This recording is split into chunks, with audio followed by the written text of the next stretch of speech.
외교부 발표에 따르면 캄보디아에서 안전 확인이 안 되는 우리나라 국민이 80여 명에 이른다고 합니다.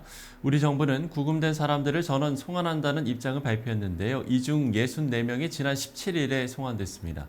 오늘 하나님의 법 세상의 법에서 이와 관련한 이야기 나눠보겠습니다. 이명석 변호사 스튜디오에 나오셨습니다. 변호사님 안녕하십니까? 네, 안녕하십니까. 네.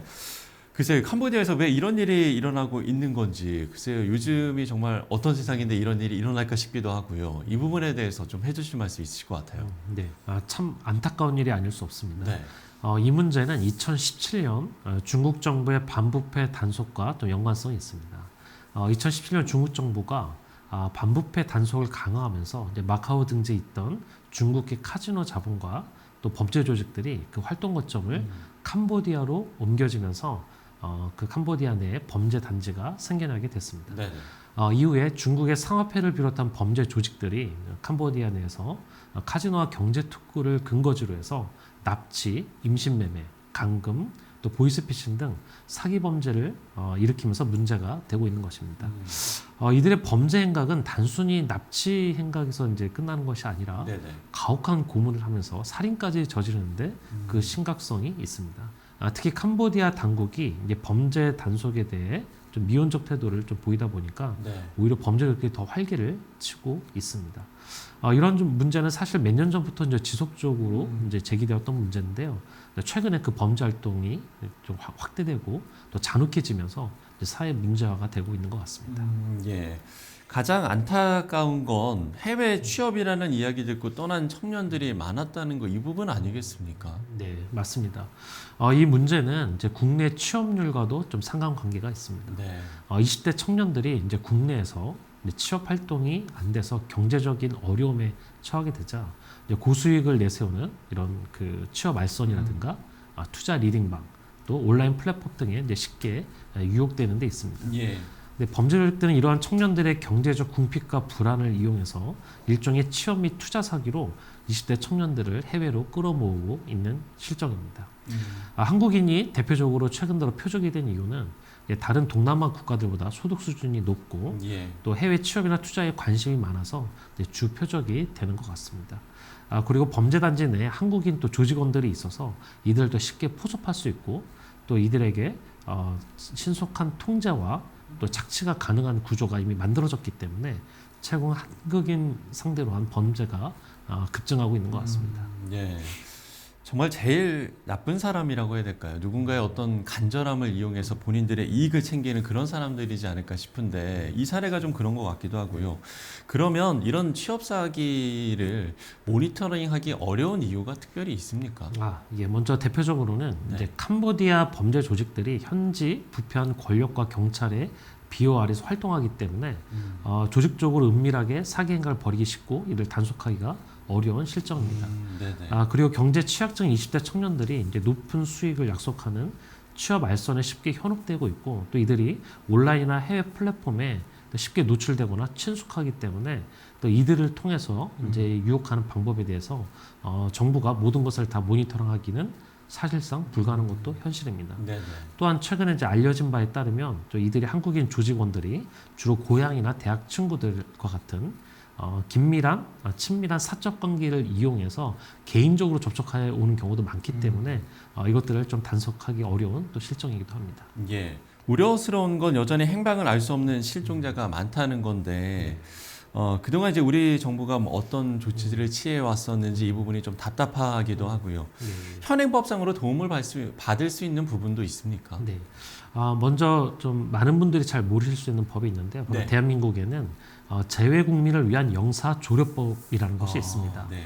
이 법은 2019년 제정되어 2021년부터 이제 시행되고 있는 법인데요. 예. 재외 국민이 해외에서 형사 절차, 범죄 피해, 사망, 환자 문제, 실종, 위난 사항 등에 처했을 때 정부가 법률적으로 영사조력을 할 수 있게 만든 법입니다. 네. 그래서 이와 같은 해외 위난 상황이 발생할 경우에 재외 공관장이 즉시 외교부 장관에게 보고하도록 되어 있고요. 외교부 장관은 신속 대응팀을 현지에 파견하고 또 주재국에 긴급 구조를 위한 협조 요청을 하여 재외 국민들을 보호하도록 되어 있습니다. 이번 캄보디아 한국인 납치 사건에서도 네. 이 법을 근거로 해서 외교부에서 대사관 및 긴급 대응팀을 구성해서 현지에 신속 대응팀을 또 파견을 했고요. 또 피해자 구출과 보호 활동에 즉각 착수할 수 있었던 것입니다. 예. 재외국민 영사 조력법에 대한 부분까지 짚어봤습니다. 자, 그런가 하면 캄보디아 당국의 비협조와 미온적 대응으로 구출 작업이 지연되고 있다. 이런 또 비판도 있어서요. 일각에서는 우리나라 군대를 파견하자 이런 이야기도 나오는데 이게 가능한 겁니까? 네, 이게 일종 약간 그 국회에서 논의가 네. 있었던 과정인데 이게 또 태국 등 동남아 또 현지 또 유튜브 플랫폼에서 이 내용이 전파되면서 우리 국민들에게까지 좀 알려진 내용입니다. 네. 아무래도 많은 국민들이 이렇게 오래전부터 문제가 돼왔던 캄보디아 내 한국인 납치 사건이 해결되지 못하니까 또 국회 일각의 또 정치인들이 또 대한민국 군대를 파견해서라도 범죄 조직 안에 있는 국민들을 구출해 오는 거 해야 되지 않느냐라는 좀 의견이 있었습니다. 근데 먼저 이제 국제법적으로 보면 유엔 헌장에는 네. 이제 국제관계에서 회원국 간의 무력 사용을 원칙적으로 금지하고 있습니다. 다만 예외적으로 안보리 결의하거나 아니면 자유권 발동을 위해서만 무력 사용을 하도록 되어 있는데요. 이 경우에는 그 양측에 해당되지 않아서 네. 국제법적으로는 좀 사실상 불가능한 부분이 있습니다. 또 대한민국 헌법에 의해서도 대한민국 헌법 5조에서는 대한민국이 이제 국제평화주의를 주창하고 있고 선포하고 있고 또 침략적 전쟁을 좀 부인하고 있는 게 대한민국 헌법 질서이기 때문에 사실 우리가 이 주권국인 국가에 또 군대를 파견하는 것은 사실상 좀 어렵습니다. 또 대한민국 국군의 사명이 국가의 안전보장과 이제 국토방위 의무 수행으로 대한민국 헌법에는 정해져 있기 때문에 네. 과연 이런 이 해외 국가에 있는 또 주권 국가에 있는 범죄적 소탕을 위해서 주권국의 동의 없이 군대를 파견하는 것은 대한민국 헌법상도 맞지 않는 주장입니다. 예.